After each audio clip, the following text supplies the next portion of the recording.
We at 8975 Southwest 83rd Street, Miami, Florida. What you see in front of you is the main. We're in the kitchen and the laundry. They both share the same line. Gonna back out.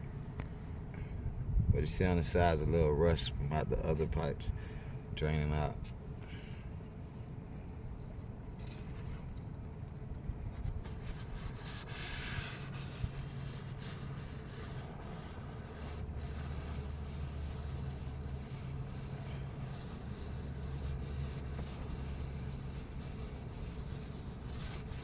The bottom was going out of here for about 6 feet.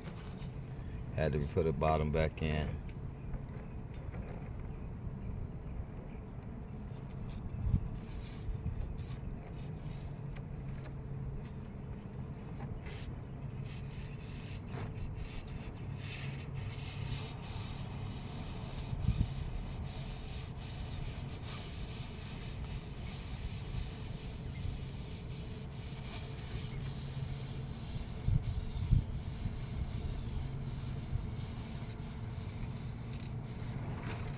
Now in the stack.